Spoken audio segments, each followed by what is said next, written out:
नमस्ते। आज का विषय मेरा है फॉर्म 12D। समाज में इसके बारे में बहुत ज़्यादा अनअवेयरनेस है। बहुत लोगों को इसके बारे में बस ऊपर ऊपर से पता है कि एक होम वोटिंग होती है, लेकिन वो किसको एप्लीकेबल है, कौन कौन उसका लाभ उठा सकता है, वो ज़्यादातर लोगों को नहीं पता। और लाभ उठाना कैसे है वो भी नहीं पता। तो उसके बारे में आज मैं इस वीडियो में आपसे डिस्कस करूँगा। मैं चाहता हूँ कि एक सिटीजन ऑफ इंडिया, एक नागरिक होते हुए आप इस वीडियो को ज़्यादा से ज़्यादा शेयर करें, ताकि इस प्रोविज़न का ज़्यादा से ज़्यादा लोग इसका जो लाभ उठा सकें। जो हमारे घर में बड़े बुजुर्ग हैं 85 से ऊपर जिनकी उम्र है, या फिर जो हमारे दिव्यांगजन हैं जिनको इंग्लिश में हम बोलें स्पेशली एबल्ड या फिर डिसेबल्ड कैटेगरी में आते हैं, उन लोगों को ये एप्लीकेबल है होम वोटिंग। या तो बड़े बुजुर्ग 85 से ऊपर एज के, या दिव्यांगजन स्पेशली एबल्ड कैटेगरी, राइट। सो दोनों रजिस्टर्ड वोटर होने चाहिए। सबसे पहली बात तो ये है कि दोनों बेसिकली जो भी पर्सन है, आप किसी भी इस कैटेगरी में फॉल करते हैं तो वो रजिस्टर्ड वोटर होना चाहिए, ओके, एक असेंबली कॉन्स्टिट्यूएंसी का। अब होम वोटिंग कैसे होगी?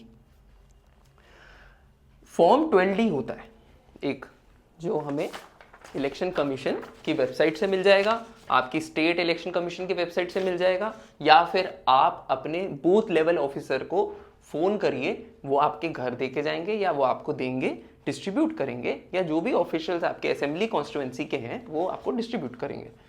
तो फॉर्म 12D कुछ ऐसा होता है जिसमें आप assistant returning officer of the assembly constituency को आप अपना फॉर्म, एक फॉर्म ये लिखते हो और उसमें डिटेल्स फिल करते हो और उसको आप सबमिट करते हो। इसमें ज़्यादा डिटेल्स नहीं है, इसमें आपको असेंबली कॉन्स्टिट्यूएंसी लिखनी है कि आप कहाँ रजिस्टर्ड हो एज अ वोटर, ठीक है। आपको अपना नाम लिखना है, पिताजी का नाम हो गया, अपना विलेज का नाम, सोसाइटी कॉलोनी का नाम, तहसील, टाउन, सिटी, या फिर आपका डिस्ट्रिक्ट, ओके। और इसमें अपना एड्रेस लिखना है, आप कहाँ पे रहते हैं, प्रेजेंट पोस्टल एड्रेस जहाँ आप रहते हैं, और ये लिखने के बाद नीचे मोबाइल नंबर और अपना पार्ट नंबर और सीरियल नंबर। असेंबली कॉन्स्टिट्यूएंसी में कौन से सीरियल नंबर पे, कौन से पार्ट नेम में या फिर बूथ नंबर में आप रजिस्टर्ड हो आज की डेट में, वो आपको यहाँ पे लिखना होता है। और अगर आप चाहें तो इसमें अपना EPIC नंबर, मतलब इलेक्टर photo ID card number, voter ID card number भी लिख दीजिए इस फॉर्म में। फिर इसमें आगे एक पॉइंट आता है जिसमें हम लिखते हैं आई एम, सपोज एज लिखनी है, I am 93 years of age और person with disability and I am not in position to go to polling station to cast vote. ये फॉर्मेट जो है वो स्टैंडर्ड है, उसमें बस आपको एज लिखनी है, अपना साइन करना है, और ये जो फॉर्म है ये आपको अपने बूथ लेवल ऑफिसर को या फिर जो भी इलेक्शन ऑफिसर की ड्यूटी लगी है वो उसको आपको देना है। अब बहुत लोग मेरे से ये पूछते हैं कि अगर कोई specially senior citizen, super senior citizen है जो 85 से जिनकी एज ज़्यादा है, और या फिर जो दिव्यांगजन है, वो फॉर्म घर से बाहर निकल के कैसे सबमिट करेंगे? जब वो वोट ही नहीं कर सकते तो सबमिट कैसे करेंगे? तो बिल्कुल सही बात है, वैलिड पॉइंट है। इसके लिए आपको बस अपने बूथ लेवल ऑफिसर, मतलब BLO ऑफिसर को, जो आपका रजिस्टर्ड वोटर ID कार्ड है, वो नंबर डाल के, मैं इस वीडियो में एक लिंक दे दूंगा, उस लिंक पे जाके अपना वोटर ID कार्ड नंबर डालना है। आपको अपना बूथ लेवल ऑफिसर और आपको इलेक्टोरल रजिस्ट्रेशन ऑफिसर, वो दोनों के कॉन्टैक्ट नंबर्स और नेम्स मिल जाएंगे। वो बूथ लेवल ऑफिसर को पहले आप फ़ोन करिए, उनको बताइए कि मैं 85 एंड प्लस कैटेगरी में हूँ या फिर दिव्यांगजन हूँ, मैं पोलिंग करने, वोट करने नहीं आ सकता, आप मेरे घर पे मुझे फॉर्म सब दे दीजिए, मैं फॉर्म भर देता हूँ और वो आपको मैं दे देता हूँ। मेरा घर से होम वोटिंग का प्रोविज़न फॉर्म 12D के माध्यम से करा दीजिए, या तो आप उनको दे दीजिए।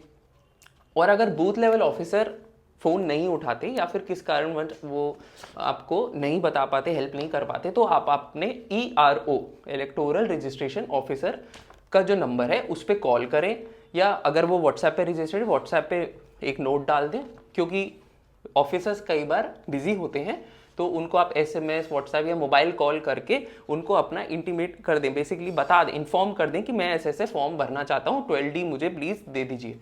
तो वो कोई ना कोई जो इलेक्शन पे की ड्यूटी पे होगा वो आपके घर तक आके आपको फॉर्म दे देगा और फॉर्म भर के आप BLO को या ऑफिशियल को सबमिट कर दीजिए। सबसे पहली बात ये है। तो आपको नंबर्स तो वहाँ से मिल जाएंगे, ठीक है। अब हो गया आपका फॉर्म 12D, ठीक है। तो फॉर्म 12D जो है ये भरने के बाद अब इसकी डेट्स क्या है मैं वो बता देता हूँ। जो RPA एक्ट 1985 है उसके अंदर साफ ये लिखा है कि हमारी जो इलेक्शन जब भी अनाउंस होता है, तो इलेक्शन अनाउंस जो होता है वो उसमें एक शेड्यूल आता है। उस शेड्यूल में एक नोटिफिकेशन डेट होती है, gazette notification date. Gazette notification date के विदिन 5 डेज आप अपने RO को, रिटर्निंग ऑफिसर या असिस्टेंट रिटर्निंग ऑफिसर को, ये जो फॉर्म है 12D जो है वो BLO या इन सबको आपको अपना सबमिट करना है within 5 days of gazette notification date. तो इलेक्शन जब अनाउंस हुआ तब से लेके within 5 days of the gazette notification date, मतलब कि सपोज करिए जैसे आज 22 अक्टूबर है, तो 22 अक्टूबर को आज महाराष्ट्र जो चुनाव आने वाले हैं, महाराष्ट्र स्टेट इलेक्शंस हैं, उसकी गैजेट नोटिफिकेशन डेट 22 अक्टूबर है। तो 22 अक्टूबर प्लस 5 डेज मतलब 27 अक्टूबर के अंदर अंदर से पहले पहले आप अपना अपना form 12D BLO, RO, ARO किसी को भी फॉर्म फ़ोन करके कैसे भी करके आप उनको सबमिट कर दीजिए। इलेक्शन ऑफिसर जो भी ड्यूटी पे लगे उनको सबमिट करिए, ठीक है। तो आपकी ये डेडलाइन हो गई, ठीक है। तो gazette notification date plus 5 days, within 5 days में आपको सबमिट करना है। अब जब आपकी एक्सेप्ट हो जाएगी रिक्वेस्ट, तो एक्सेप्ट रिक्वेस्ट होने के बाद जो इलेक्शन डेट होगी, सपोज करिए महाराष्ट्र के इलेक्शन 20 नवंबर को हैं, 20 नवंबर 2024। अब 20 नवंबर 2024 को आपकी वोटिंग नहीं होगी, जो भी होम वोटिंग कर रहे हैं उनकी 20 नवंबर 2024 को वोटिंग नहीं होगी। उनकी वोटिंग 20 नवंबर 2024 से 10 दिन पीछे में किसी एक दिन होगी। वो आपको पहले इन्फॉर्म कर दिया जाएगा, वो पहले होगी, 20 नवंबर से पहले करी जाएगी। और इलेक्शन पोलिंग डे वाले उस दिन नहीं होती, वो पहले हो जाती है। और आपके घर पे प्रॉपर सारे ऑफिशियल्स आएंगे, 2-3 ऑफिशियल्स आएंगे, और साथ में जो कंटेस्टेंट्स, जो कैंडिडेट्स हैं, जो भी वो फाइट कर रहे हैं जो इलेक्शंस, वो उसमें से कोई ना कोई एक उनका इंचार्ज या कोई ऑफिसर आएगा देखने के लिए। प्रॉपर आपके पोलिंग जो आप कर रहे हैं उसकी वीडियोग्राफी होगी, मतलब आपका वो सीक्रेट होगा, बैलेट आप जो डालेंगे वो सीक्रेट रहेगा, लेकिन उसकी वीडियोग्राफी होगी ताकि कोई भी मतलब इसमें एलिगेशन ना लगा सके ये ऐसे गलत तरीके से कराया गया। तो हर उसकी वीडियोग्राफी होती है, ठीक है। तो ये बहुत अच्छा प्रोविज़न है और इसकी अवेयरनेस अभी बहुत कम है।